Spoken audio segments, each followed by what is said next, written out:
Wesh l'équipe, salut chat, j'espère que vous allez bien, pour ma part ça va au top comme d'habitude. Donc les gars, déjà avant même de commencer cette vidéo, je t'invite fortement à t'abonner à ma chaîne YouTube. Si t'en as pas envie, rien de bien grave, ça viendra par la suite. Je t'invite du coup également aussi à m'ajouter sur Snap et sur Instagram. C'est toujours important de m'ajouter sur les réseaux sociaux, comme ça tu seras à l'affût des petites nouveautés qui vont arriver par la suite. Donc vous m'avez demandé de réaliser une vidéo sur le foyer colonial pour sa préparation. J'ai envie de dire, va savoir pourquoi, franchement je ne sais pas, pourtant ça reste une préparation brute comme les autres. Mais vu que c'est vous qui me l'avez demandé, ça reste toujours un plaisir de vous montrer ça. Dernière petite chose, avant que tu regardes cette préparation, je t'invite à mettre un petit commentaire pour savoir si en soi cette petite préparation t'aura bien aidé par la suite ou si tu as bien aimé le concept de la vidéo. Voilà tout. Donc je compte sur toi, mets le petit commentaire, ça fait plaisir. Allez, c'est parti pour la préparation. Pour cette préparation, il faudra une découpe moyenne à votre tabac et non une découpe fine, car le tabac pourrait facilement passer à travers les trous d'aération et par la suite finira dans le vase. Donc on va prendre son tabac avec une découpe moyenne et l'on va le déposer et non le laisser tomber en neige, car en le laissant tomber en neige, le tabac va se tasser et va donc boucher les trous d'aération. Ensuite, avec l'aide d'un pic à chat ou bien d'un cure-dent, vous allez vous aider. C'est-à-dire, vous allez rentrer ce qui dépasse des extrémités du foyer et éparpiller un petit peu le tabac pour avoir un rendu un petit peu plus propre. Ensuite, vous avez deux possibilités. La première est de faire dépasser son tabac de quelques millimètres ou bien de le laisser à ras-bord. Donc cette première possibilité vous permet d'avoir une session plus intense tandis que l'autre sera moins intense. Ensuite, je vais faire un trou central pour ne pas être trop gêné par l'intensité et pour avoir un peu plus de fluidité, mais bien sûr, cela restera facultatif. À présent, on pose sa grille comme ceci. On va déposer ces charbons collés à la cheminée. Donc moi je vais y mettre 3 cocopalmes en 26 mm.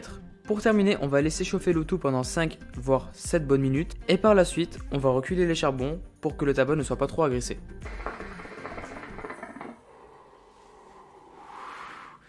Bon, à présent me revoilà.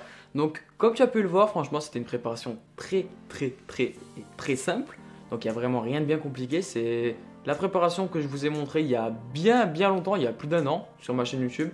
Donc les petites choses à retenir, tout d'abord il faut que son tabac ait une coupe moyenne et pas une découpe fine. C'est une chose importante. Deuxièmement, l'aération sur un brood c'est très important. Donc on va pas venir laisser tomber son tabac en neige, on va juste déposer le tabac les gars. Troisièmement, si on souhaite avoir une session un peu plus intense, comme je l'ai dit précédemment, on peut faire monter le tabac de quelques millimètres pour avoir une session plus intense.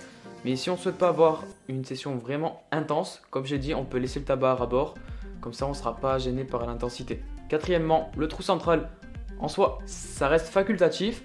Moi, je le fais toujours pour enlever l'intensité en trop et pour avoir un tirage un petit peu plus fluide. Comme ça, l'aération sera vraiment optimale, j'ai envie de dire. Et pour finir cette conclusion, il faut penser à y mettre des charbons qui chauffent beaucoup.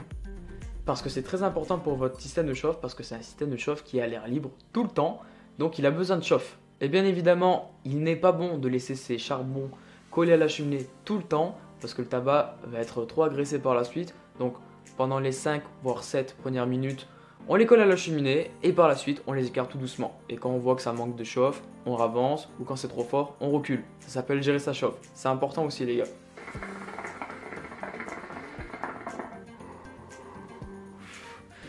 Bref, à présent, il est impossible pour toi de venir me dire « Je comprends pas, pourtant j'ai regardé ta vidéo, j'y arrive toujours pas. » J'ai vraiment expliqué de A à Z comment préparer sur ce foyer-là. Même les petits détails à la con en plus, je vous les ai rajoutés les gars. Donc c'est impossible que vous ratez cette préparation.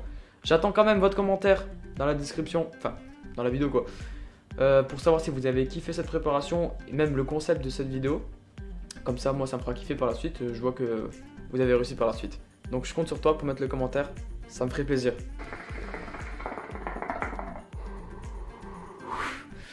Bref, c'est la fin de cette vidéo, j'espère qu'en soi tu l'auras kiffé. Je t'invite à t'abonner à ma chaîne YouTube, de cliquer sur la cloche pour suivre l'actualité de mes vidéos, de me rejoindre sur les réseaux sociaux, tout sera en début de vidéo ainsi qu'en fin de vidéo. Et du coup, je te laisse sur ces 3 dernières petites lattes. Bisous et à la prochaine.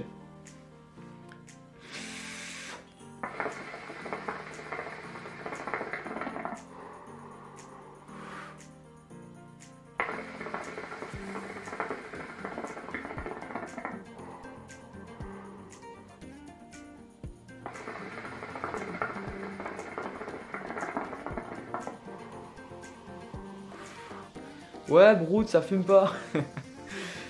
Ciao les gars.